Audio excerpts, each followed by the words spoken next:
और बैठक में जो भी कुछ हुआ प्रेस कॉन्फ्रेंस के द्वारा कैलाश विजयवर्गीय ने बताया, क्या बताया सुनवाते हैं आपको। डेटा सेंटर बनाया था, पर अब जैसे जैसे डेटाओं की संख्या बढ़ती जा रही तो हमें क्लाउड की ओर जाना पड़ेगा। तो अब क्लाउड के लिए निश्चित रूप से सरकार के बस की बात नहीं होती कि क्लाउड को बना सके, और तो हम कुछ इम्प्लीमेंट करेंगे आईटी कंपनियों को, जिससे कि वो अच्छा क्लाउड बनाए। क्योंकि अब डेटा, जैसे अब मैं लाडली बहना योजना, उसका इतना बड़ा डाटा है कि उसको संभालना, उसको बचा के रखना, ये सब ऐसे हर चीज़ के, राशन कार्ड के, किसान सम्मान निधि के, ये सब डेटा को इसमें हम थर्ड पार्टी क्लाउड इम्प्लीमेंट करेंगे। अब इसमें दो प्रकार के डाटा होते हैं, एक तो सामान्य डाटा होता है, एक संवेदनशील डाटा होता है। और संवेदनशील डाटा को किस प्रकार रखना, संरक्षण रखना, ये बहुत ज़्यादा ज़रूरी होता है, क्योंकि डाटा चोरी भी बहुत होते हैं। तो डाटा एक बहुत बड़ा बिजनेस है, तो वो संरक्षित रहे, इसके लिए हम लोग एक कमेटी बनाएंगे जिसमें उच्च स्तर के अधिकारी होंगे कि हमारे डाटा के साथ कुछ छेड़छाड़ नहीं कर सके, और यह क्लाउड बनाने वाली एजेंसी को इम्प्लीमेंट करेंगे।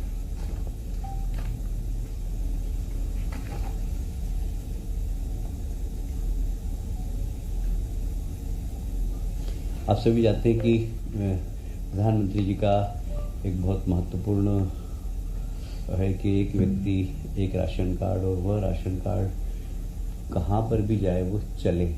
इसके लिए बहुत ज़रूरी है कि इसको स्मार्ट पीडीएस सिस्टम हम बनाएं, क्योंकि इसमें डुप्लीकेशन भी बहुत हो रही है आजकल। अभी काफ़ी लोग पकड़े हैं कि इस वार्ड में भी उसका कार्ड है, इस वार्ड में भी उसका कार्ड है, तो ऐसी डुप्लीकेट।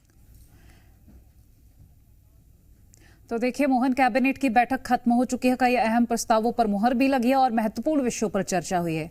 अधिक जानकारी के लिए हमारे सहयोगी प्रमोद शर्मा लाइव जुड़ गए हैं।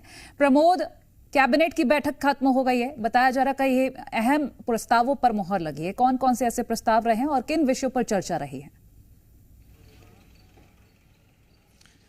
देखिए, कैबिनेट जैसे स्टार्ट हुई तो मुख्यमंत्री को सभी मंत्रियों ने अमरवाड़ा बाई इलेक्शन जीत की बधाई दी, और इसके बाद बातचीत के बाद मुख्यमंत्री ने कहा कि जो गुरु पूर्णिमा उत्सव है वो मध्य प्रदेश के स्कूल और कॉलेजों में जोर शोर से मनाया जाए, और मंत्री भी अपने पूर्व शिक्षकों का सम्मान करें, और गुरु और शिष्य की परंपरा को और ज़्यादा प्रगाढ़ किया जाए।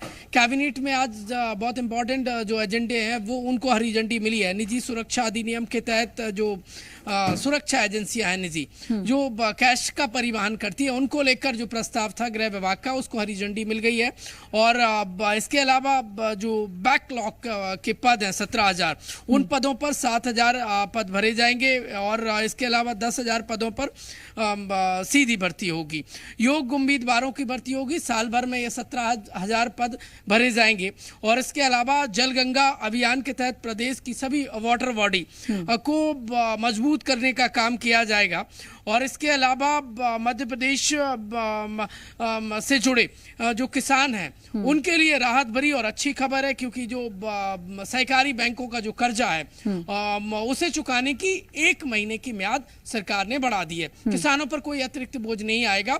सरकार तकरीबन 10 करोड़ रुपए का जो भार है वो वहन करेगी, और किसानों के लिए अपने जो लोन चुकता करने का जो समय है सहकारी बैंकों का, वो 1 माह का वक्त और मिल गया है। ये कैबिनेट ने आज मंजूरी दे दी है। इसके अलावा देखिए 1 जुलाई से महंगाई भत्ता दिया जाएगा।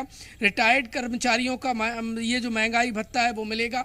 डॉक्टर मोहन यादव की कैबिनेट ने इसका अनुसमर्थन किया है, ये बहुत इंपॉर्टेंट है। और इसके अलावा आपको याद होगा पिछले समय में नगरीय निकाय विभाग का वेबसाइट हैक हो गई थी, और जिसके चलते कई दिनों तक जो काम है वो ठप रहा था। लिहाजा ऐसे जो साइबर अटैक हैं उनसे निपटने के लिए अब कैबिनेट में एक तकनीकी शिक्षा विभाग और आईटी विभाग का एक ज्वाइंट वेंचर का एक प्रस्ताव आया था, जिसको मंजूरी दे दी गई है, ताकि मध्य प्रदेश सरकार का डाटा जो है वो सुरक्षित रहे और ऐसी वेबसाइट बार बार हैक ना हो। चलिए प्रमोद, बहुत शुक्रिया ये महत्वपूर्ण तथ्य हम तक पहुंचाने के लिए।